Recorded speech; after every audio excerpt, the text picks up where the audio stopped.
나에게 놓치면 안 되는 사람은 누구일까? 나는 누군가에게 놓치면 안 되는 사람일까? 우리는 인생을 살면서 수많은 사람들과 인연을 맺으며 살아갑니다. 그 중에서도 절대 놓치면 안 되는 귀한 사람들이 있는데 그들의 공통적인 특징은 타인에 대한 배려심이 많다는 것입니다. 따라서 대화를 나누면 마음이 편안해지기에 느낌이 쎄하거나 찝찝할 일이 없습니다. 이뿐만 아니라 그를 통해 긍정 에너지를 얻을 수 있기에 그와 함께 성장하고 발전할 수 있게 됩니다. 워렌 버핏은 닮고 싶은 사람, 되고 싶은 사람, 함께 있으면서 배우고 싶은 사람을 가까이 하라고 하였습니다. 아마 우리가 꼭 놓치지 말아야 하는 사람들의 공통적인 특징은 배려가 기본적으로 갖추어져 있다는 것입니다. 배려의 크기는 중요하지 않습니다. 단지 그들의 도움으로 삶의 긍정적인 측면이 커져나간다면 그것만으로 감사할 따름일 겁니다. 그들은 때로는 든든한 보호자가 돼주기도 하고 후원자가 돼주기도 하고 경쟁자가 돼주기도 합니다. 마치 카멜레온처럼 무한한 매력을 우리에게 보여줍니다. 오늘은 인생 살면서 꼭 놓치지 말아야 할 사람에 대해서 말씀드리고자 합니다. 가난해 보이고 모자라 보여도 이런 사람은 꼭 잡아라. 나이가 들수록 친구가 중요해지는 이유는 무엇일까요? 그를 알려면 그의 친구를 보아라라는 말이 있습니다. 그만큼 친구라는 존재는 나라는 사람을 표현하는 수단이 되고 나와 밀접한 영향을 주고받는 관계가 되고 있습니다. 이렇게 나에게도 큰 영향을 주는 존재이기에 어떤 친구를 만나고 있냐는 것이 정말 중요한 것 같습니다. 그렇게 남은 친구도 얼마 되지 않는데 나의 뒤통수를 치거나 나에게 부정적인 영향만을 주는 친구라면 정말 만날 수 있는 사람이 한 명도 되지 않을 확률이 높습니다. 그렇기 때문에 지금부터라도 어떤 사람을 친구로 둬야 하는지 미리 고민해보고 멀리해야 하는 사람들은 반드시 멀리해야 합니다. 첫 번째, 오랜만에 만나도 어색하지 않은 친구를 가까이 하라. 우리는 나이가 들수록 가정에 충실하고 건강, 금전적인 문제로 인해 친구들과 만나는 일은 자연스럽게 더욱 줄어들게 됩니다. 만나는 횟수가 줄어든다면 그 친구와 어색해지고 나의 본 모습을 보여주기 보단 상대를 위해 나를 꾸미거나 포장된 모습을 보여주게 되는 상황이 생기게 됩니다. 하지만 오랜만에 만나는데 전혀 어색하지 않고 내 속을 터놓고 이야기를 할 수 있는 친구가 있다면 어떠신가요? 저라도 이런 친구를 곁에 두고 싶어 할 것 같습니다. 상대방을 만나는데 꾸미거나 포장된 모습이 아닌 있는 그대로의 내 모습을 보여줘도 좋은 그런 친구를 가까이 하셨으면 좋겠습니다. 그런 친구들은 오랜 시간이 지나 다시 만나게 되더라도 나 있는 그대로 대해줄 것이기 때문입니다. 두 번째, 잘못된 점을 피드백하고 조언을 해주는 사람을 가까이 하라. 우리의 삶은 항상 완벽할 수는 없습니다. 때로는 내가 놓치거나 개선해야 하는 부분을 알아차리지 못하고 넘어가는 일이 생기게 됩니다. 이러한 순간에 나에게 긍정적인 피드백을 해주고 조언을 해주는 사람이 있다면 우리의 인생은 어떻게 변하게 될까요? 상대에게 나쁜 감정을 얻을 수 있다는 위험을 감수하고 나에게 피드백과 조언을 해주는 행동을 하는 사람은 정말 드물 것이라고 생각합니다. 상대를 비하하고 깎아내리고 싶은 마음으로 하는 조언이 아닌 나를 긍정적인 방향으로 이끌어줄 수 있는 조언을 해주는 사람을 가까이 해야 합니다. 세 번째, 나의 좋은 점을 알아봐주고 먼저 이야기해주는 사람을 가까이 하라. 상대의 좋은 점을 알아보고 이야기해주는 사람은 긍정적인 마인드를 가지고 있을 가능성이 높습니다. 이런 사람들은 다른 사람들을 이해하려는 노력을 많이 하고 상대방의 관점을 고려하고 존중하는 태도를 갖고 있습니다. 그리고 내가 모르고 있던 나의 좋은 부분들을 발견해낼 가능성이 높기 때문에 나의 가치를 더 높여줄 수 있게 됩니다. 이런 타산지석의 마음을 가진 사람들을 주변에 두게 된다면 마와 내 주변 사람들에게도 긍정적인 영향을 끼치게 되기 때문에 이런 사람들을 놓치지 말았으면 좋겠습니다. 네 번째, 돈이 많아 부유한 사람보다는 지혜가 부유한 사람을 가까이 하라. 우리는 주변 사람을 선택할 때 재산보다는 지혜와 내적 가치를 중요하게 생각해야 합니다. 지혜를 쌓는 것은 재산을 쌓는 것보다 더욱 귀중한 가치를 지니게 됩니다. 지혜로운 사람은 삶을 더 깊이 이해하고 문제가 발생하였을 때 더욱 효과적으로 해결하는 방법을 알려줄 수 있습니다. 그들은 우리를 올바른 선택을 할 수 있는 사람으로 만들어주는데 도움을 주게 됩니다. 다섯 번째, 작은 것에도 만족할 줄 아는 사람을 가까이 하라. 인간의 만족과 행복은 물질적인 풍요나 외부적인 환경에 의존하지 않고 내면에서 찾아야 합니다. 작은 것에도 만족할 줄 아는 사람은 외부적인 상황에 크게 영향을 받지 않고 내면의 평화를 유지할 수 있는 사람입니다. 탐욕과 욕심이 점점 더 많은 것을 원하는 경향은 때로는 불안정한 행복을 가져오기도 합니다. 하지만 작은 것에도 만족할 줄 아는 사람은 현재의 순간을 소중히 여기고 살아갈 수 있는 능력을 가지고 있습니다. 자소한 것들에도 가치를 느낄 줄 아는 사람들은 나의 삶을 더 풍요롭게 만들어줄 것입니다. 여섯 번째, 변하지 않는 사람을 가까이 하라. 변하지 않는 사람은 흔히 지혜롭고 성숙한 사람을 의미합니다. 그들은 시간과 경험을 통해 형성된 가치관과 지식을 가지고 있어 변덕스러운 일들에 잘 대처할 수 있습니다. 삶은 끊임없는 변화와 불확실성으로 가득합니다. 하지만 이런 변화들 속에서도 변하지 않는 가치와 신념을 가진 사람은 내면의 안정을 유지할 수 있습니다. 이 사람을 가까이 함으로써 우리도 변화에 대한 두려움을 덜고 내면의 평온을 찾을 수 있을 것입니다. 우리는 변화와 불확실성에도 불구하고 변하지 않는 가치를 가진 사람과의 관계를 소중히 여길 필요가 있습니다. 일곱 번째, 절제하며 술을 마실 수 있는 사람을 가까이 하라. 우리는 자기 통제력을 가진 사람들과 교류하는 것이 중요합니다. 음주와 같은 욕구를 절제하며 자기 통제력을 발휘하는 사람은 충동과 유혹을 이기며 더 나은 판단을 하기 위해 항상 노력합니다. 그들을 곁에 둠으로써 우리 또한 자기 통제력을 배울 수 있을 것입니다. 또한 절제하며 술을 마시는 사람은 신체적 정신적으로 건강하기 때문에 더 좋은 소통을 할 수 있게 됩니다. 술을 즐기는 방식의 분별력을 가지고 현명하게 선택하도록 격려해 줄 수 있는 사람과 술을 마시는 것을 가끔 즐기며 상호작용을 하고 휴식을 취할 수 있었으면 좋겠습니다. 여덟 번째, 반성하는 법을 아는 사람을 가까이 하라. 우리는 자기 자신을 돌아보고 인식하는 능력이 있는 사람과 가까이 해야 합니다. 자기 반성은 우리에게 더 나은 판단력을 제공합니다. 자신의 행동과 결정을 되돌아보며 어떻게 더 나은 선택을 할 수 있는지를 배우게 될 것입니다.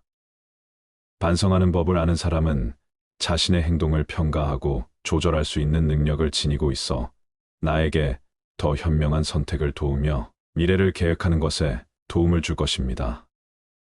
또한 반성하는 사람은 끊임없이 자기 자신을 개선하고 발전시키려는 의지를 가지고 있습니다.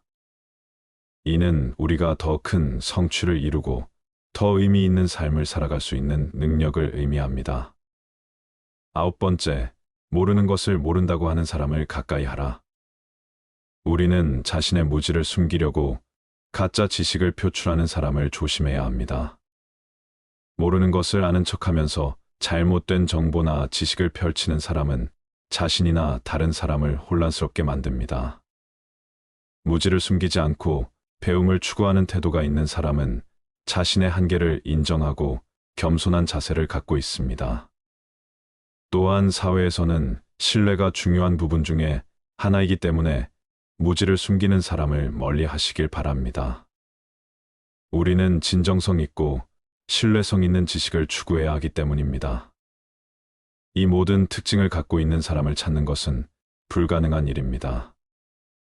하지만 9가지의 특징 중에 하나라도 가진 사람을 찾는 것은 결코 어려운 일이 아닙니다. 이 특징 중에 하나라도 가진 사람을 찾는다는 것은 나에게 정말 소중한 사람을 한 명 얻는다는 의미가 될 것입니다.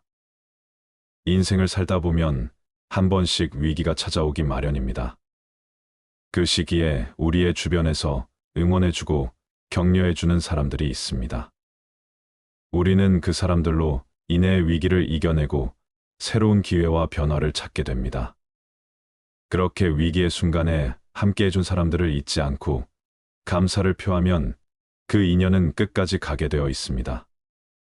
물론 위기의 순간에 옆에 있어주는 사람만을 꼭 놓치지 말아야 되는 건 아닙니다. 평상시에도 묵묵히 우리를 지켜봐 주는 사람들에게도 감사함을 잊지 말아야 합니다. 그들 또한 우리에게는 든든한 조력자임에 분명하지요. 내가 힘들 때 내 곁을 묵묵히 지켜주는 사람들은 절대 놓치면 안 된다. 내 인생에서 밑바닥을 보고도 내 곁에 남아준 사람들이기에 나에게 그 어떤 것도 바라지 않고 그냥 인간으로서 나를 좋아해 주는 사람들이기 때문이다. 나의 모든 것을 보고도 옆에 있어준 사람들은 절대 놓치면 안 된다.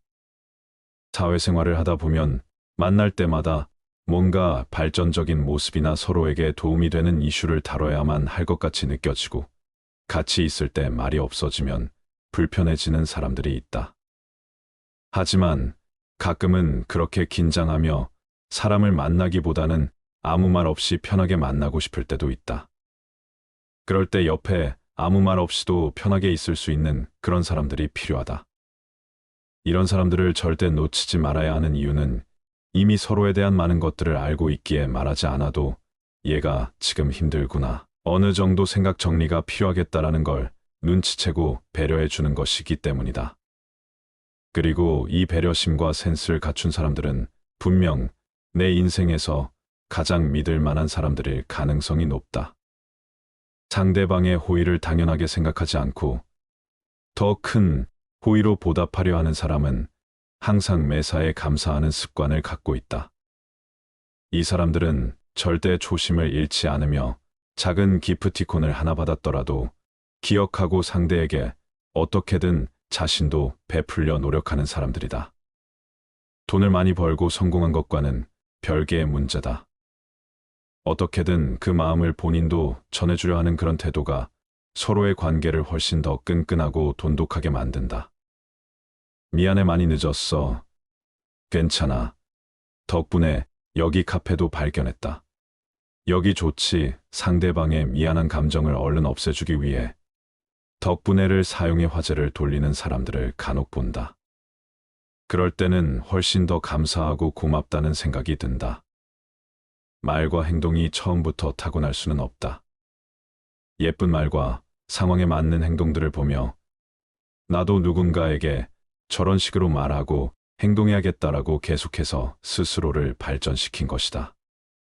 말과 행동은 시간이 지나면 변할 수 있지만 그 사람들이 갖고 있는 배려심이 있는 마음은 시간이 지나도 변하지 않으니 절대 놓치면 안 된다.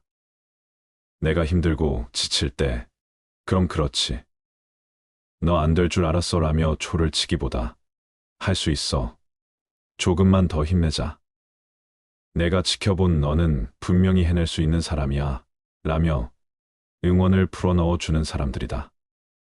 물질적으로 도와주지 않더라도 돌이켜보면 그런 정신적인 도움이 내가 어떤 것을 이루고 성장하는데 굉장히 큰 기반이 된다. 인간관계가 좋을 때는 얻는 이점이 많습니다. 자존감이 높아져 긍정적인 힘이 솟아나고 스스로 행복하다고 느끼게 된답니다. 주변에 내게 힘이 되어주는 사람이 많다고 느낄 때 이러한 긍정적인 힘은 더욱 강해집니다. 반면에 인간관계가 나쁜 사람들은 자존감이 낮지요. 행복감을 느끼는 정도도 낮아집니다. 많은 사람들과 쉽게 친해지고 싶어. 그런데 왜 남들이 내게 먼저 다가오질 않을까? 저 사람은 다른 사람들이 먼저 찾아와 주는데 나는 왜 안 그럴까? 먼저 다가와 줬으면 좋겠다. 나쁜 인간관계를 고치고 싶어 하는 사람들 중엔 이런 생각을 가진 사람이 많다고 해요. 왜 먼저 다가가지 않고서 다가오기만을 바라는 것일까요? 오늘은 좋은 대인관계를 맺기 위한 노하우 몇 가지 말씀드리고자 합니다. 고교 대인관계에 어려움을 겪거나 가족, 친구, 지인들과 불편한 관계라면 자신을 돌아볼 수 있는 시간을 가져보시기 바랍니다. 먼저 부처님이 말씀하신 좋은 인간관계를 위해 갖춰야 덕목 7가지 말씀드릴게요. 석가모니 부처님은 돈이 없어도 남에게 줄 수 있는 7가지가 있다고 했다. 어느 날 가난하고 되는 일이 없던 이가 석가모니를 찾아가 호소했다. 저는 하는 일마다 되는 게 없는데 무슨 이유입니까? 그건 내가 남에게 베풀지 않았기 때문이다. 저는 아무것도 가진 게 없는 빈털터리입니다. 제가 남에게 뭘 줄 수 있단 말입니까? 석가모니가 말했다. 아니, 그렇지 않다. 재산이 없어도 누구나 남에게 줄 수 있는 게 7가지는 있다. 첫 번째, 얼굴에 화색을 띠고 부드럽고 정다운 얼굴로 남을 대하는 것이다. 좋은 인상은 복을 부른다. 걸핏하면 짜증내고 그 감정을 외부에 쏟아내는 사람을 좋아할 사람은 없다. 웃는 얼굴에 욕하기 어려운 법이다. 두 번째, 말로도 남에게 베풀 수 있다. 사랑, 칭찬, 위로, 격려, 양보 등 상대의 마음을 어루만지는 부드러운 말이 그것이다. 말은 돈 드는 것도 아닌데 유난히 인색한 사람이 많다. 좋은 말은 아낄 필요가 없다. 세 번째, 마음의 문을 열고 따뜻한 마음을 주는 것이다.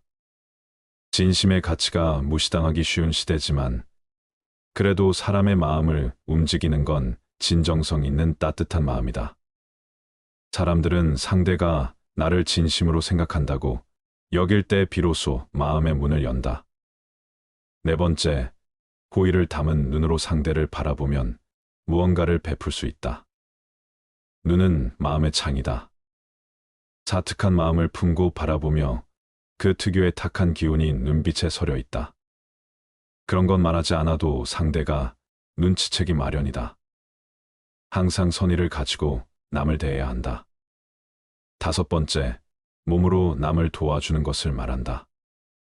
무거운 짐을 들고 가는 일을 외면하지 않고 다 같이 청소하더라도 적극적으로 자신이 먼저 하면 복이 온다. 당장 보상이 없어도 이런 태도를 하늘이 꼭 기억해 중요한 순간에 기회를 준다.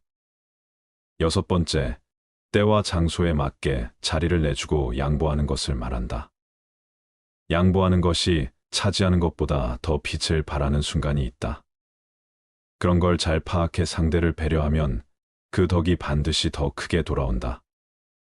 사람은 누구나 은혜를 보답하려는 마음이 있다. 일곱 번째, 굳이 묻지 않아도 상대의 마음을 헤아려 도와주는 것을 말한다.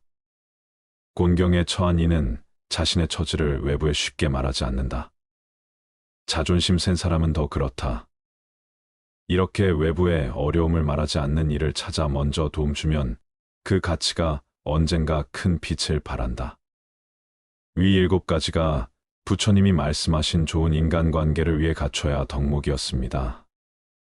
대인관계가 좋아지기 위해서는 어떤 게 중요할까요? 인간관계가 원활해지기 위한 3가지 주요소를 말씀드릴게요. 첫 번째는 사람의 행동. 두 번째는 그 사람의 말투, 세 번째는 발산하는 에너지입니다. 상대방과 가까워지기 어려운 경우가 발생하죠. 그 반대로 어떤 때는 상대방과 참 잘 맞는다는 생각이 들기도 합니다. 이는 상대방의 행동, 말투, 그리고 에너지 때문입니다.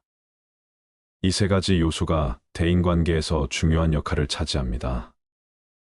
이성을 만나는 것이든 직장 생활이든 심지어 작은 식당이나 가게를 운영한다 할지라도 모두 사람들과의 연결이 중요해요. 손님과의 대화 그리고 말투, 에너지에 따라 성공 여부가 결정되기도 합니다. 결국 인생에서 사람과의 만남이 굉장히 중요한 요소로 작용합니다. 사회생활을 하는 도중에 사람들과 만날 수 없는 경우는 드문 편이죠. 인간관계라는 것이 매우 중요한데 마음이 뒤틀리거나 불안한 감정을 갖는 분들은 상황이 잘 풀리지 않는 경우가 많아요. 직장이나 사회생활이나 결국 다른 사람들과 만나게 됩니다. 혼자 살면 외로움에 시달리기 때문에 인간관계는 어쩌다 보면 필연적인 상황입니다. 그렇지만 여기서 좋은 인간관계, 대인관계를 형성하기 위한 방법들이 있기도 합니다. 바로 좋은 행동, 좋은 말투, 그리고 좋은 에너지를 발산하는 것입니다. 사람들은 행동과 말투를 통해 먼저 인상을 전달합니다. 행동은 급할 수도 있고 점잖게 할 수도 있어요. 그중 가장 눈에 띄는 것이 말투입니다. 소심한 사람들은 주눅 들어 있고 자주 눈치를 보는 편입니다. 이런 사람들은 말투도 소심해요. 소심함과 지나친 자만감은 버리는 것이 좋습니다. 중도의 마음, 행동, 그리고 기운을 갖추면 대인관계가 상당히 원활해집니다.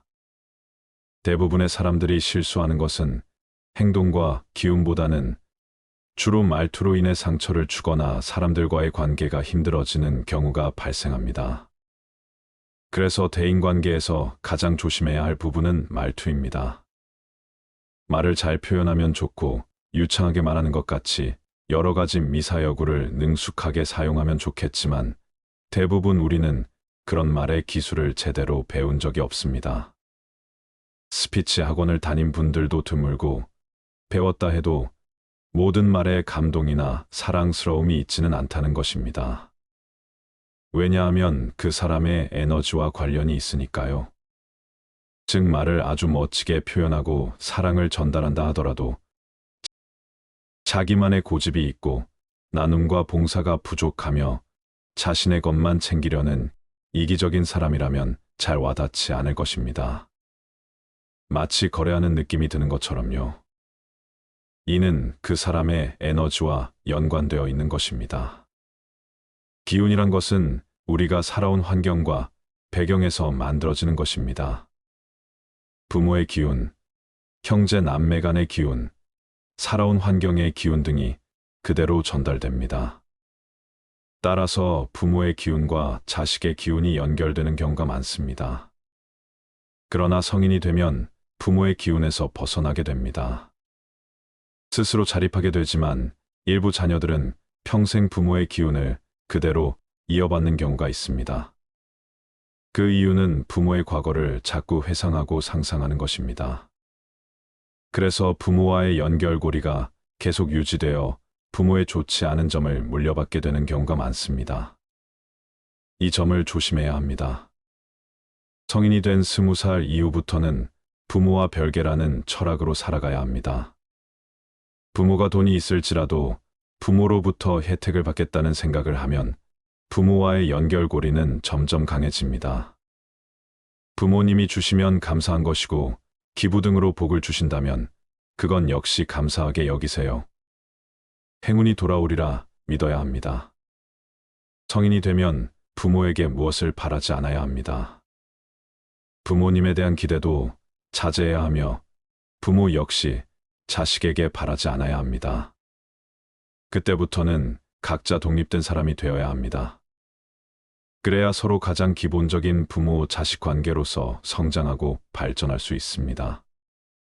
따라서 행동, 말투, 에너지, 기운이 세 가지 모두 균형 있게 맞춰져야 합니다. 이는 부모와의 관계, 자식과의 관계, 그리고 사회생활에서 모두 중요한 요소입니다. 그 중에서 가장 눈에 띄는 것은 말투입니다. 말투는 사랑을 전할 수도 있지만 동시에 상처를 줄 수도 있기 때문입니다. 그렇기 때문에 금지해야 할 말들을 주의해야 합니다. 다음은 대인관계에서 말에 관련해 조심해야 할 것 10가지입니다. 첫 번째로 많은 말을 하지 마라. 많은 말을 하게 되면 실수할 확률이 높아지고 잔소리를 하게 됩니다. 또한 많은 얘기 속에서 핵심적인 좋은 말이 희석될 수 있습니다. 명강의에서도 짧은 강의가 더 효과적이라고 합니다. 따라서 아이나 친구, 직장 동료와의 대화에서도 많은 말을 하지 않는 것이 좋습니다. 이러한 방식이 사람들 간의 거리를 멀게 만들지 않도록 도와줍니다. 두 번째로 금지해야 할 말은 명령조의 말입니다. 부모로서 자식에게 명령하는 말을 사용해서는 안 됩니다. 또한 배우자 사이에서도 서로에게 명령하거나 지시하는 말을 사용하지 않아야 합니다. 마찬가지로 같은 직장에서 상사라고 할지라도 반드시 명령하는 말은 하지 않는 게 좋습니다. 이렇게 하면 어떨까요? 이렇게 하면 어떻게 될까요? 이렇게 여쭤보면 상대방의 의견과 창조력이 발휘될 수 있습니다. 특히 자녀에게 혹은 부하 직원에게 명령을 하면 창조력이 떨어지고 자신의 아이디어나 의견도 사라질 수 있습니다. 항상 배려하는 말투로 대화하는 것이 좋습니다. 명령형으로 얘기하지 말고 배려하는 어조로 말씀하도록 주의해야 합니다. 세 번째로는 너무 빠르게 말하지 마라. 말이 너무 빠르면 사람들의 이해력을 향상시킬 수 없으니 적당한 속도로 말하는 것이 좋습니다. 또한 말 중에는 항상 쉼표를 사용해야 합니다. 쉼표를 사용하여 호흡을 조절해야 합니다. 이는 말에 리듬을 부여하고 듣는 사람에게 편안함을 줄 수 있습니다. 네 번째로는 말을 너무 느리게 하는 것 역시 피해야 합니다. 너무 느리게 말하면 상대방은 답답해할 수 있으며 상황에 따라 오랜 시간 동안 계속해서 이야기를 들어주기 어렵습니다. 그래서 적당한 속도로 말하는 것이 좋습니다. 적절한 속도를 유지하여 대화에 참여하는 것이 좋습니다. 다섯 번째로는 너무 큰 소리로 말하지 않아야 합니다. 큰 소리로 말하면 상대방의 귀에는 들리기 쉬울지라도 그것이 상대방에게 부담이 될 수 있습니다. 귀가 피곤해지면 뇌에도 불편함을 주는 요소가 됩니다. 좋은 말이라도 너무 큰 소리로 듣게 되면 머리가 아프게 느껴질 수 있습니다. 너무 큰 소리로 말하는 것은 좋지 않습니다. 여섯 번째로는 거짓말을 하지 마라. 내 마음에 없는 얘기는 차라리 하지 않는 것이 좋습니다. 솔직한 말을 하는 것이 좋으며 만약 내가 거짓말을 하고 싶을 때는 차라리 말을 하지 않는 것이 좋습니다. 거짓말은 인간관계를 망칠 수 있는 위험이 있습니다. 사람들이 좋은 인연관계를 가지고 있더라도 거짓말이 자주 들통나면 서로의 관계가 무너지는 경우가 있습니다. 일곱 번째로는 이간질하거나 시기 질투하는 말을 하지 마라. 인간은 보통 사람들을 대할 때마다 이간질하고 비교하고 시기 질투하는 말을 나도 모르게 합니다. 하지만 이런 말을 하는 것은 자신의 입이 더러워질 뿐입니다. 남들이 이런 말을 듣고 어떻게 생각하는지는 중요하지 않습니다. 어떤 사람은 이해해주고 들어주지만 실제로 그런 시기 질투의 말에 가장 스트레스를 받는 것은 자신입니다. 말하면서 더 생각하게 되기 때문입니다. 이런 이간질하거나 시기 질투하는 말을 하지 않는 것이 좋습니다. 그러면 내가 더 피곤해지는 결과를 초래할 수 있습니다. 여덟 번째로는 남의 나쁜 말을 하지 마라. 다른 사람은 그렇다고 할지라도 가능하면 그 사람의 장점을 찾아보세요. 나쁜 말을 하면 부정적인 말에만 주목하고 그 사람의 나쁜 면만 보게 됩니다. 이러한 이유로 남에 대한 말을 긍정적으로 해주는 것이 좋습니다. 남의 말을 긍정적으로 이야기하는 것이 좋습니다. 그러니 남의 말을 나쁘게 하지 말아야 합니다. 아홉 번째로는 부정적인 말을 하지 마라. 죽겠어, 힘들어 죽겠어, 나 아파 죽겠어, 와 같은 부정적인 말을 하면 의미가 없어지는 것입니다. 나 병에 걸릴 것 같아, 나 힘든 것 같아, 와 같은 부정적인 말들이 미래에 대한 불확실성을 키우게 됩니다. 이렇게 부정적인 말을 자주 하는 것은 좋지 않습니다. 이러한 부정적인 말 자체가 인생을 크게 바꿀 수 있기 때문입니다. 그래서 부정적인 말을 하지 말라는 것이 중요합니다. 이러다가 우리 아들 꼴찌 되는 거 아니야. 여보, 이러다가 회사 망하는 거 아니야. 말은 에너지와 파동, 리듬이 있기 때문에 이러한 말 자체가 실제로 인생에 큰 영향을 줄 수 있다고 말씀드릴 수 있습니다. 그러므로 부정적인 말을 하지 않는 것이 좋습니다. 10번째로는 묵언하기. 묵언 즉 필요한 말만 하라는 거예요. 묵언은 말을 하지 않는 게 아닙니다. 꼭 필요한 말만 그때 적재적소에 하는 게 묵언의 원리란 말이죠. 이 10가지를 매 순간마다 마음속에 간직하고 살아가면서 대인관계, 인간관계는 문제가 없을 것입니다. 매 순간마다 10가지를 실천하며 살아가시기 바랍니다. 우리 주위에는 매사에 부정적이고 불평불만만 늘어놓는 사람이 있습니다. 이런 사람은 과감히 끊는 게 좋습니다.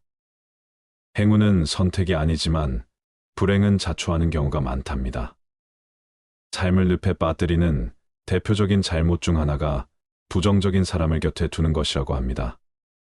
인간관계에서 부정적인 사람들의 특징으로 5가지 말씀드릴게요. 첫 번째, 기본 예의가 없다. 상대에 대한 예의를 모른다. 자기 딴엔 정당한 비판이라고 하는데 그 비판의 방식이나 수위를 조절할 줄 모른다. 공격적인 말투가 쿨한 것인 줄 안다. 길란과 조롱이 언어 습관에 배어 있다. 욕을 안 하면 말을 못한다. 과격한 표현으로 분란을 일으키고도 뭐가 문제인지 파악 못한다. 이들과 온전한 대화를 한다는 건 거의 불가능하다. 두 번째, 사소한 것에 집착한다. 사소한 것에 쉽게 분노한다. 서비스 직원의 작은 실수조차 그냥 넘기지 않는다. 대수롭지 않게 넘어갈 일도 흥분한다. 말꼬리 잡는 말투가 습관이다. 세상의 크고 중요한 문제는 등한시하면서 작고 하찮은 것엔 목숨 건다. 그릇이 작아 유치함이 기본 품새다. 세 번째, 맥락을 파악할 줄 모른다. 달을 보라고 가리키면 손가락만 쳐다본다. 그러면서 손톱이나 손 모양 등 전혀 중요하지 않은 걸 물고 늘어진다. 상습적으로 맞춤법 지적하고 문맥을 읽지 않고 지엽적인 것만 물고 늘어지는 스타일이라 할 수 있다. 모든 건 맥락 안에서 의미를 파악해야 한다. 자기 멋대로 오해하며 비난하길 즐기는 사람은 매우 치졸한 사람이다. 네 번째, 개선할 의지가 없다. 항상 안 좋은 방향만 언급한다. 동료 중 이런 타입이 있으면 아이디어 내는 것도 부담스럽다. 뭐든 안 좋은 쪽으로만 해석하고 해결책 없는 문제점 찾기에 골몰한다. 정작 자기 할 일은 미루다 엉망으로 해놓고 쉽게 남 탓한다. 창의력은 핑곗거리 될 때만 발휘한다. 열심히 사는 사람을 비하하면서 자신의 나태함을 정당화한다. 다섯 번째, 자기 성찰이 없다.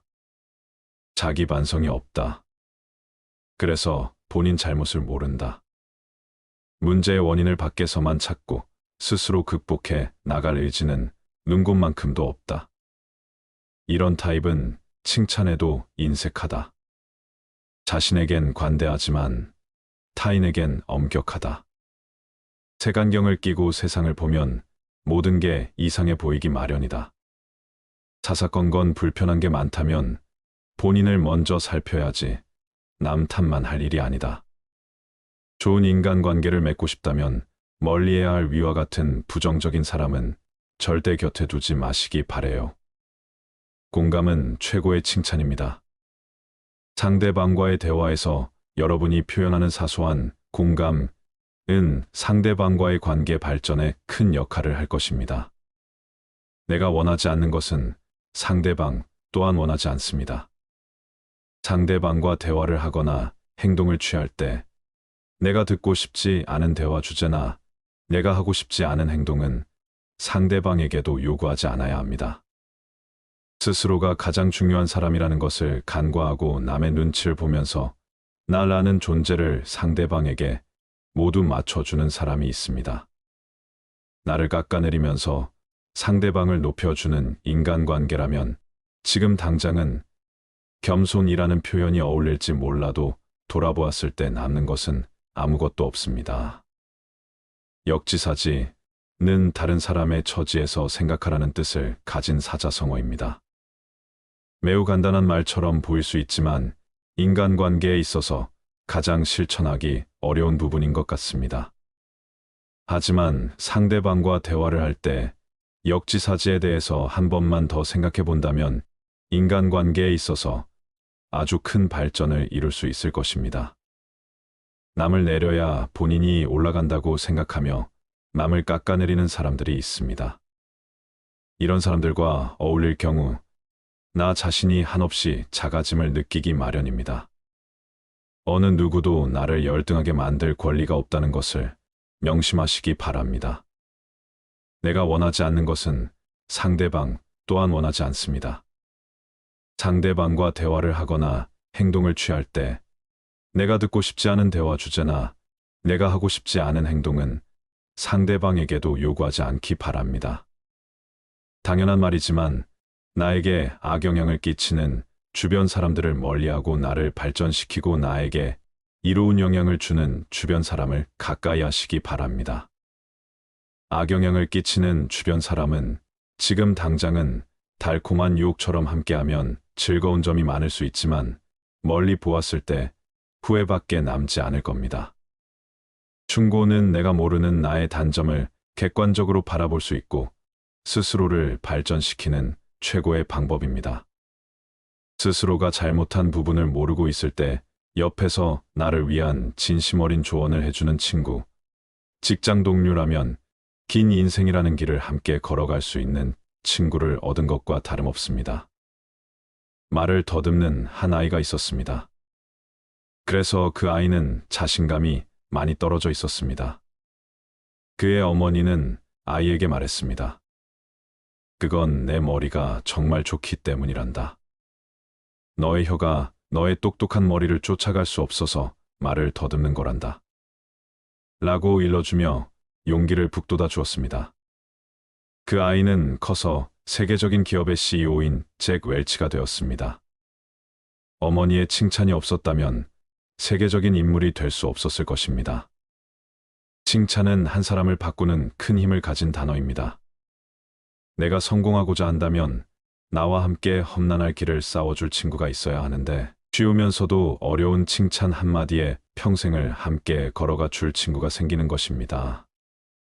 현재 여러분의 주변에 있는 많은 사람들에게 칭찬을 해보는 건 어떨까요? 우리 삶을 방해하는 두 가지 요소가 있다. 하나는 어느 것도 끝내지 않는 것이요. 다른 하나는 어느 것도 시작하지 않는 것이다. 남을 부러워하거나 질투하지 마라. 경계하지도 마라. 오로지 최상의 자신을 만들어가는 것에만 몰두하라. 다른 사람이 무엇을 하건 상관하지 말라. 오직 자신이 무엇을 하고 무엇을 하지 말아야 할지 자신의 일에 대해서만 집중하여 생각하라. 스스로의 마음을 다스려 온전히 한 곳으로 집중할 수 있다면 그 어떤 일이든 모두 해결할 수 있다. 남을 위해서가 아니라 너 자신의 행복을 위해 선을 베풀어라. 신의 지혜를 선물로 받아라. 내 눈과 마음을 새롭게 하여 선을 베푸는 그 자체에서 기쁨을 누리는 가장 행복한 사람이 되라. 모든 것은 마음가짐에 따라 이루어진다. 사악한 마음으로 말하거나 행동하면 괴로움은 그 사람을 따라다닌다. 반대로 깨끗한 마음으로 말하거나 행동하면 행복과 보람이 그 사람을 따라다닐 것이다. 부처님 말씀을 토대로 노년의 행복을 위하여 몸과 마음의 건강을 지키는 방법 6가지를 말씀드리겠습니다. 첫 번째, 노후에는 적게 먹어라. 음식이 아무리 맛이 있더라도 제 양을 초과하여 먹어서는 안 된다. 오직 기력을 도와 몸을 이롭게 하는 데에서 그칠 줄 알아야 한다. 수행자는 음식을 탐닉해서는 안 된다. 사람은 누구나 자신에게 부여된 음식의 양과 수명이 있다. 그러므로 자기의 몫이 아닌 음식과 수명을 탐내서는 안 된다. 탐한다 해서 자기의 몫이 아닌 것이 더 오지는 않는다. 음식을 탐하면 수명이 짧아진다. 자기 식복이 정해져 있기 때문이다. 음식에 대한 탐심을 많이 내어 이번 생 자신의 식복을 넘어서면 현생에 더 먹을 복이 없어지기 때문에 수명이 다할 수밖에 없는 것이다. 과식을 하면 복력 또한 소멸한다. 과식을 하는데도 오래 산다면 그 사람은 삶이 불행해지기 쉽다. 식복이 없는데 많이 먹으니 다른 폭력들이 식복을 대체하여 폭력이 줄어들다 보니 불행해진다는 것이다. 음식물 섭취를 줄이면 삶의 진행 과정을 늦출 수 있고 금욕으로 신체의 번식 전략을 생존 전략으로 전환시키면 장수할 수 있다는 것이다. 음식물 섭취를 줄이면 2배에서 4배까지 수명이 증가한다고 한다. 이후야 어찌되었든 과식은 수행자에게 여러모로 도움이 되지 않는다. 과식은 정신을 혼란하게 만들며 온갖 욕구와 번뇌를 불러일으키고 고요한 선정에 이르지 못하게 한다. 소식을 하면 몸도 마음도 경쾌하고 가벼워 쉽게 선정과 지혜를 얻을 수 있다. 2번째, 술을 멀리하라. 술을 많이 마시면 몸과 마음이 가난해진다. 그러면서도 재물을 가벼이 여기고 사치를 좋아하여 집안을 망쳐 온갖 화를 부르게 된다. 또한 남들과 노름을 즐기고 다른 여색을 엿보게 된다. 술은 온갖 환난의 근본이요 재앙의 근원이다. 술은 독 중의 독이요 병 중에서도 고질병이다. 술은 날카로운 도끼 같아 착한 마음을 손상시키고 괴로움을 부른다. 술을 좋아하는 자는 부끄러움도 몰라 남의 경멸을 받게 된다. 그러므 술을 마실 때는 언제나 절제하는 마음을 가져야 한다. 술은 지혜의 종자를 끊고 어리석음의 결과를 불러온다고 한다. 사람의 정신을 휩쓸고 가는 것은 술만한 것이 없다. 술이야말로 재앙의 근원이고 환난의 근본이다. 과도한 술은 착한 마음을 손상시키고 괴로움을 부르며 경멸을 받게 된다. 술을 마실 때는 언제나 절제하는 마음을 가져야 한다. 사실 술 그 자체는 선도 악도 아니고 좋고 나쁠 것도 없다. 술이라는 것 자체에 어떤 좋거나 나쁜 변하지 않는 성품이 있는 것이 아니다. 그러니 술을 먹는 행위 그 자체를 가지고 좋거나 나쁘다고 단정 지을 수는 없는 것이다. 문제는 술에 있지 않고 사람에 있다. 잘못이 있다면 술 자체가 잘못이 아니라 그 술을 먹는 사람에게 있는 것이다. 술을 먹고 정신을 잃어버리거나 취한 정신으로 온갖 악행을 한다면 그것은 술이라는 경계에 휘둘리는 것이다. 술이라는 것도 하나의 경계에 불과하다. 경계 그 자체는 언제나 좋고 나쁜 것이 아니다. 다만 경계를 받아들이는 사람에게 허물이 있을 뿐 술이라는 경계에 휘둘리지 않고 내 스스로 술이라는 대상의 마음을 빼앗기지 않으며 스스로 절제하고 다스릴 줄 아는 사람에게 술은 나쁜 것이라고 할 수 없다. 한두 잔의 술로서 인간관계를 가꾸어가며 술이라는 도구로서 삶의 윤활유로 삼을 수도 있지만 자칫 잘못하면 술이 인간을 망치는 도구가 될 수도 있는 것이다. 내 중심을 잡고 내 안의 주인공이 나를 이끌고 가야지 술이라는 경계가 나를 이끌고 가게 해서는 안 된다. 술이라는 경계에 휘둘리지 말라. 절제하며 게으르지 마라. 생활의 즐거움만을 쫓아 구하고 모든 감관을 보호하지 않으며 마음의 정도가 없고 겁이 많으면 악마는 마침내 그을 뒤엎는다. 바람이 약한 풀을 쓸어 넘기는 것처럼 생활의 즐거움만을 구하지 않고 모든 감관을 잘 지키며 먹고 마의 절도가 있고 항상 정진하여 믿음이 있으면 악마는 그를 뒤지 못한다. 생활은 조금 불편해야 좋은 것이라고 한다. 너무 편하면 게을러지고 자신의 빛을 잃을 수 있기 때문이다.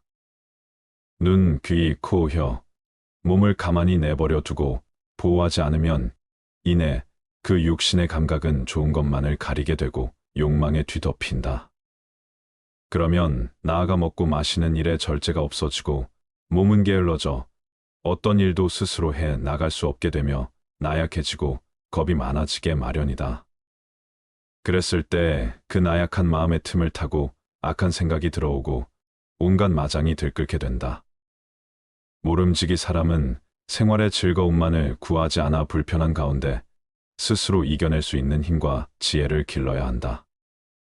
또한 먹고 마시는 일에 절제가 있으며 항상 끊임없이 노력하고 정진하여 마음의 틈을 만들지 말아야 한다.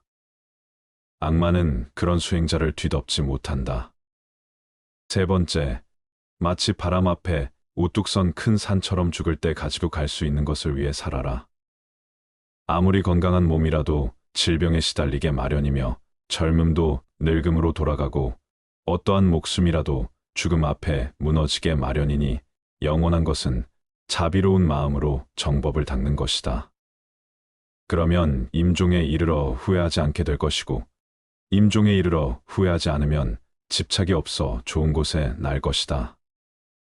생이 있는 모든 것은 반드시 사가 있게 마련이다. 삶이 경이롭고 죽음 또한 경이롭고 신비롭다. 살아있음이 아름답듯 죽음 또한 아름다움의 시작이다. 죽음이 비참하고 괴롭고 어둡고 무서운 것이라는 생각이야말로 인간이 만들어낸 가장 큰 착각이다. 죽음은 또 다른 신비로운 세상으로의 여행이다. 언제나 미지로의 여행은 신비롭듯 다음 생으로의 여행 또한 신비롭고 설렌다. 물론 이번 생을 온갖 악행과 폭력과 화와 번뇌로 물들이며 악업을 쌓아온 사람에게 죽음은 괴로운 세상으로의 여행이 되겠지만 선행과 자비와 사랑과 나눔과 깨어있음의 수행으로 한 생을 살아온 사람들에게 죽음은 설레고 행복한 새로운 탄생을 의미한다. 누구나 태어나면 죽고 건강하던 몸이 허약해지면 부귀영화도 사라지고 젊음도 늙음으로 돌아간다. 그러나 육신이 죽더라도 업력과 폭력과 수행력은 다음 생에 또 다른 새로운 날을 형성시켜 갈 것이다. 선업을 짓고 자비로서 복을 짓고 깨어있음에 수행을 행한 이는 임종에 이르러 후회하지 않을 것이고 후회가 없고 집착이 없는 이는 반드시 좋은 곳에 날 것이다. 죽음을 준비하는 것은 곧 삶을 어떻게 살아갈 것인가를 준비하는 것이다. 웰다행이 곧 웰빙의 바탕이다. 지금 이 순간 임종이 닥친다면 후회가 없을 것인가? 업과 복과 수행 앞에서 부끄럽지 않을 수 있겠는가?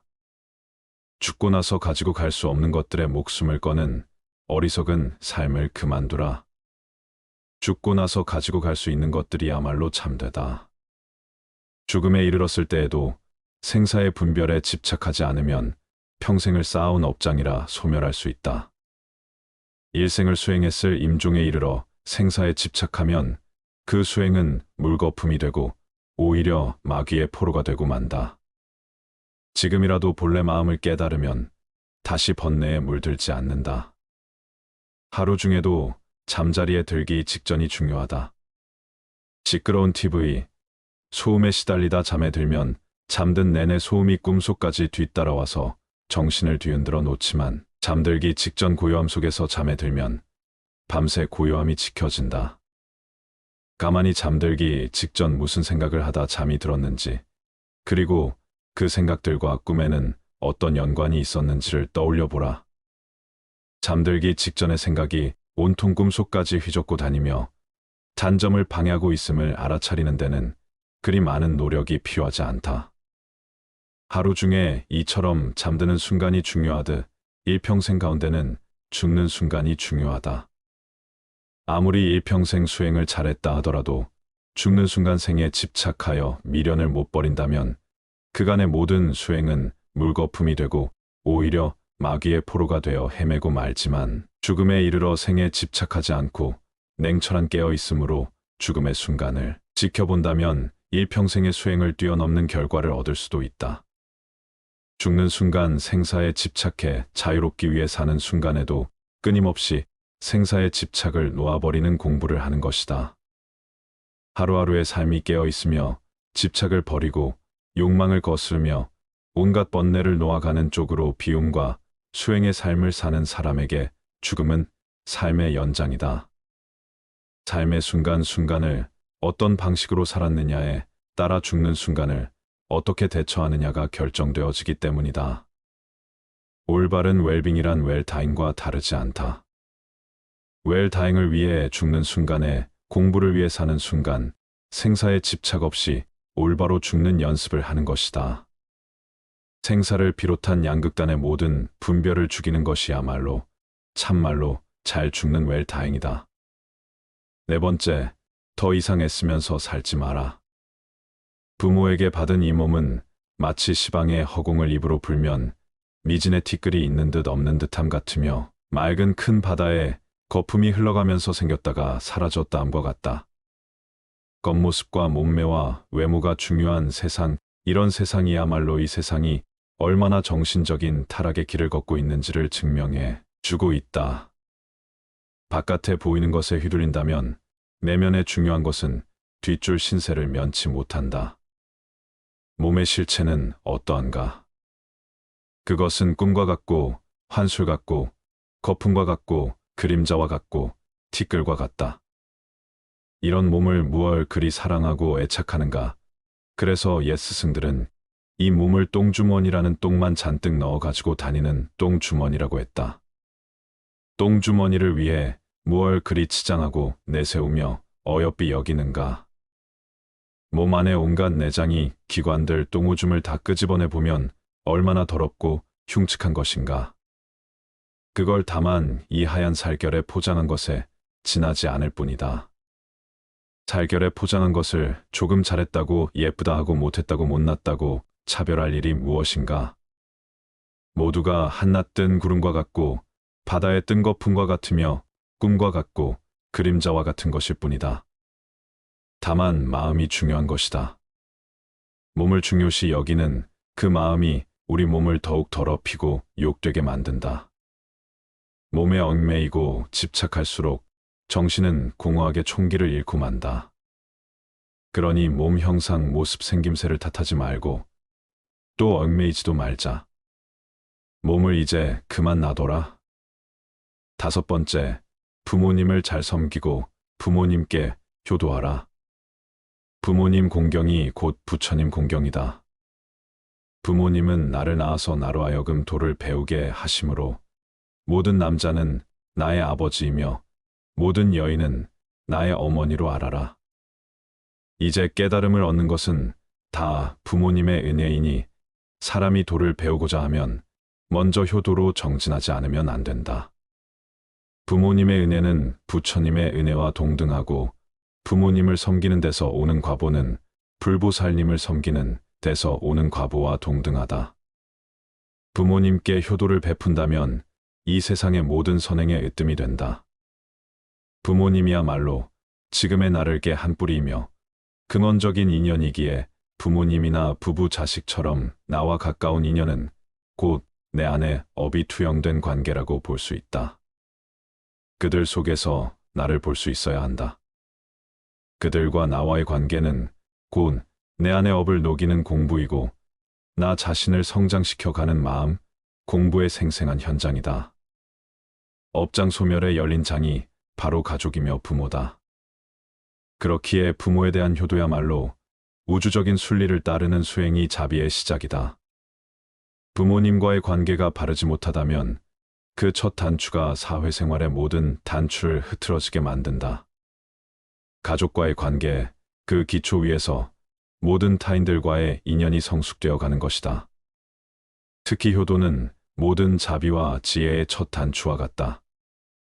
그래서 부모님을 공경하는 것은 곧 부처님을 공경하는 것과 같다고 하는 것이다. 부모님처럼 가장 가까운 인연을 소중하게 간직할 수 있어야 한다. 가장 가까운 인연이야말로 내 업의 나눔이니 부모님과의 관계가 껄끄럽고 아름답지 못하다면 그것은 부모님과의 닦아야 할 업이 많은 연유이다. 부모님을 잘 섬기고 부모님께 효도하라. 그것이 업장 소멸에 매우 빠른 길이고 모든 공덕이 그로 인해 시작된다. 어리석은 범부들은 나를 나라고 보아 나에 집착한다. 그러나 필경에는 나도 없고 내 것도 없나니 나를 비우고 내 것이라는 생각도 비워야 한다. 법이란 생각을 일으키면 나와 법이 생기고 법이란 생각이 사라지면 나와 법도 사라진다. 내 자식이다, 내 재산이다 하면서 어리석은 사람은 괴로워한다. 사실 내 몸도 나의 것이 아닌데 어찌 자식이나 재산이 나의 것일 수 있겠는가? 내 자식이다, 내 재산이다, 내 생각이다, 내 것이다 하는 것은 다 어리석은 생각이다. 나도 내가 아닌데 내 몸도 이번 한 생 잠시 쓰고 나면 이 우주에 돌려주어야 하는데 하물며 내 소유를 어찌 내 것이라고 할 수 있겠는가? 잠시 빌렸을 뿐이다. 내 몸도 우주법계에서 잠시 빌어다 쓰는 것이고 내 소유도 잠시 법계에서 빌어다 쓸 뿐이다. 그러니 집착할 것이 없다. 내 몸도 이 우주에서 품어낸 온갖 음식을 잠시 빌려 유지하고 있을 뿐이고 내 생각도 이 세상의 수많은 생각들을 인연 따라 잠시 채용하여 내 식대로 조합해 쓰고 있을 뿐이며 내 자식도 우주적인 법계의 인연과 업의 법칙에 따라 잠깐 부모의 몸을 빌어 나왔을 뿐이다. 세상 모든 것들이 이처럼 다른 모든 존재들 의지하여 다만 잠시 그 모습을 취하고 있을 뿐이다. 세상 모든 존재는 우주의 것이며 다른 모든 존재들의 것이다. 6번째, 유산을 남겨주기 위해 자신의 귀중한 생애를 다 쓰지 마라. 내가 곧 이 우주이며 또한 나는 이 우주의 모든 존재들과 긴밀하게 연결되어 있다. 그러니 어찌 내가 누구를 가지고 내가 무엇을 집착하고 누가 무엇을 소유할 수 있겠는가? 온 우주는 전체에 의해 존재하며 전체에 의해 소유되고 있는 것이다. 그런 신성한 우주적인 것에 내 것이라는 울타리를 치면서부터 우리는 우주로부터 진리로부터 외면받고 있다. 내 것이란 울타리를 걷어내면 모든 것이 그대로 있을 곳에 있고 제자리를 찾는다. 내 것을 만들면 세계가 나뉘어 시끄럽지만 내 것을 걷어내면 세계도 나도 나뉘지 않아 고요하다. 유산을 남겨주기 위해 자신의 귀중한 생애를 다 쓰지 마라. 많은 사람들이 재물을 얻는데 더 많은 힘을 기울인다. 우리들 이웃을 보면 저마다 돈벌이에 바빠서 개미처럼 동으로 뛰고 서로 뛰고 급하게 서두르고 악착 같다. 돈 아니면 거들 떠보지 않는 상태로 자신을 방치해 버리기도 한다. 사람들은 돈을 벌면 대부분 쌓아두거나 모은 돈을 통해서 더 큰 돈을 벌 생각을 한다. 그리고 그렇게 힘들게 번 돈조차 기꺼이 써버리고 만다. 다행히 어떤 사람이 생애를 무사히 마칠 때까지 별탈 없이 돈을 엄청나게 벌었다 치자 그동안 그가 땀을 쓴 보람으로 남은 것은 단지 황금 덩어리일 뿐 이제 귀중한 세월은 다 써버리고 말았다. 남은 그 황금 덩어리를 남에게 물려줄 일만 남은 것이다. 그런 생애가 혹시 남 보기에는 호화롭고 멋지게 보일지 모르지만 그는 사실상 인생을 잃기 위해 돈을 벌었으며 남에게 빼앗기기 위해 돈을 번 것이나 마찬가지다. 돈을 벌어서 써보지도 못하고 유산으로 남겨주기 위해 귀중한 인생을 낭비했다. 그는 참으로 허망한 일을 했으며 잊힌 생애를 살았다고 말할 수밖에 없다. 평생을 의식주의 호화호식 위에 악전고투를 하며 사는 것처럼 어리석은 일은 없다.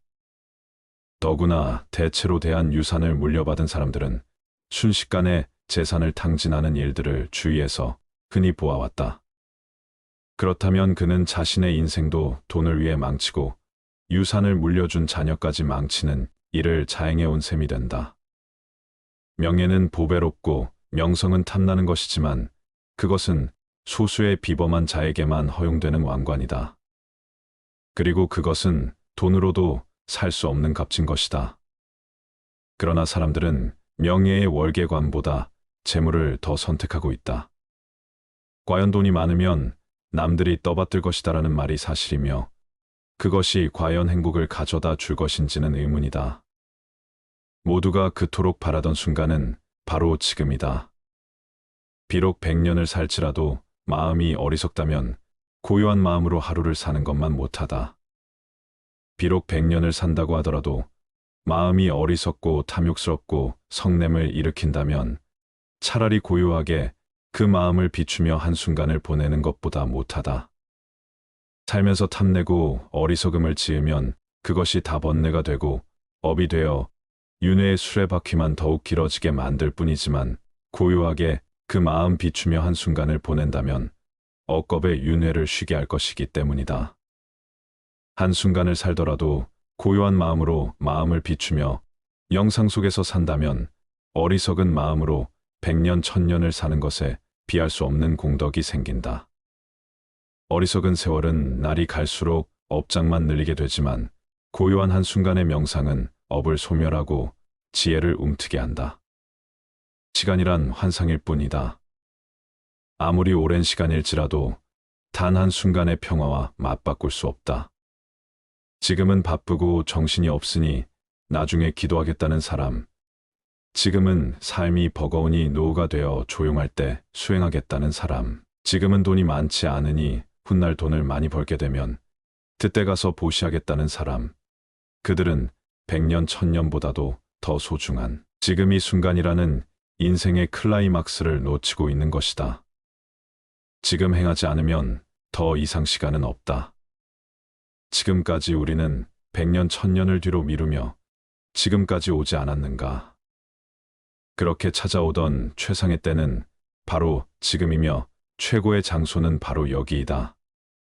수행에서는 한순간도 버릴 것이 없다. 한순간이라도 마음을 고요히 하고 비추어 보라. 찬란한 지금 이 순간을. 부처님 말씀을 토대로 노년의 행복을 위하여 몸과 마음의 건강을 지키는 방법을 말씀드렸습니다.